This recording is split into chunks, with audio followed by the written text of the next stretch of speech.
Mario, for so many years, Oregon has been known for their offense. This year, though, you guys are also among the elite defensively. How has Andy Avalos transformed that defense? Well, Andy's a tremendous coach, tremendous teacher. He certainly brings a lot of energy to the table, builds great relationships, and he does an unbelievable job connecting the back end to the front seven. And he involves all the coaches. They all specialize in a certain aspect of our defense and how we operate. So the amount of ownership taken by him, the coaches, and the players has been incredible. They're playing with a lot of juice right now. Mario, there's only one quarterback in the nation that has at least 20 touchdown passes and only one interception. How ridiculous is it that Justin Herbert is not mentioned among the Heisman Trophy elite? You know, he needs to be. I mean, he warrants that type of attention. And again, he just keeps getting better and better now. I thought last week was a great example of him, along with the offensive line, just taking over a game that was, for a little while there was up in the air. And I think Justin will continue to prove that as the year goes on. But undoubtedly, he needs to be mentioned in there as one of those guys that should be considered for the Heisman Trophy. Right now, either Oregon or Utah potentially can get to 12-1 and win the Pac-12 championship. Does a one-loss Pac-12 champion deserve to be in the college football playoff? I think anyone that wins their conference, whoever that may be and whatever conference that may be, deserves an opportunity and a strong look to be in the college football playoff. Now, in terms of us, we focus one game at a time. I know it's a boring interview and not what you want to hear, but we're focused on Washington State. But I truly believe philosophically, any team that's able to go through their entire conference and win it, they deserve a look. I mean, conference play is extremely difficult, and the conferences are different, and they're different year to year, so absolutely. Mario, you once told me a fantastic anecdote about your first practice at Alabama and how incredibly meticulous Nick Saban was. How much of that process have you translated to Oregon? A really good amount of it. I mean, our blueprint is very similar. Obviously, I had the great opportunity to play under Coach Jimmy Johnson and Dennis Erickson back in the day, so I learned a lot of things there as well. Got to coach with a bunch of really good, Greg Schiano, a lot of really good coaches out there. And all those things that we felt could certainly help this program advance and progress, we've implemented. But yeah, there's a heavy Alabama influence in how we do things, particularly in the fourth quarter program, the winter conditioning program, the off-season, and practice regimentation. So you're the first Cuban-American head coach. You grew up in South Florida. You played at Miami. Now you're out there in the great Northwest. What's the transition been like, and have you found a great empanada yet?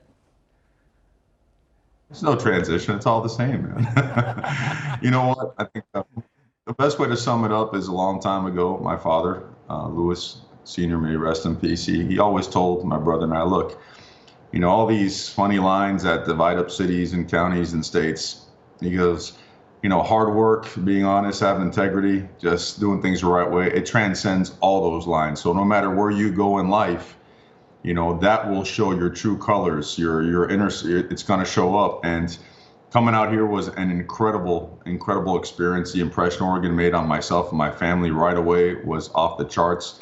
So we absolutely love it. This is our home. We're entrenched heavily and strong in the community, so it's been awesome.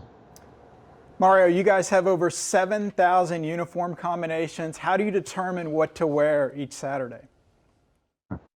Look, you're asking the wrong guy. I'm an old school offensive lineman, all right? So I still have my old school Buster Browns and my khakis I've had for about 4 or 5 years, and it drives my wife crazy. So I'm not the swaggy guy, but in terms of uniforms, Nike does an unbelievable job. I mean, I have to go on a yearly basis to sit down with them and look at all the things they have designed. And not only from an aesthetic standpoint, but from a safety and performance standpoint. And guys, it would blow your mind away how much time and effort and detail is poured into every single thing that we wear. Okay. And so our guys love it. Our coaching staff loves it as well. And you have to see it. You really should take the time to come and check it out. And it's certainly something that our players take great pride in, and we do not just take for granted.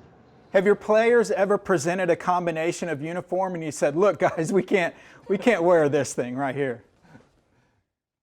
Absolutely. But you wore it anyway, right?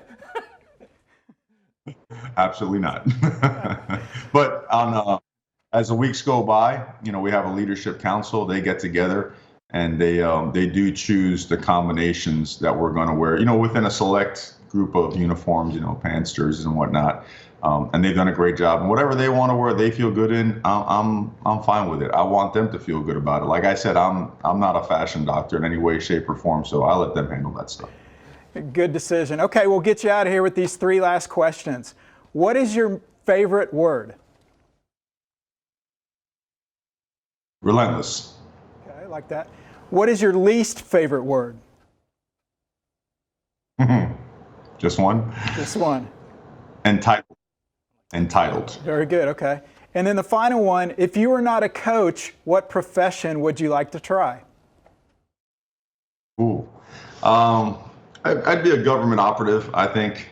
Before getting into football, I was a Secret Service. I was in the process of going to the Secret Service. I was really into just government work, being a federal agent. And then growing up, all of us love professional wrestling. So if I was in good enough shape, I'd probably give WWE a chance. Very nice. I love those From a answers. Fed to a wrestler. Love it. Love it. Thanks, Mario. Thanks, Good luck Mario. this week. Really appreciate it. Guys, thanks for having me. Take care. Thank you.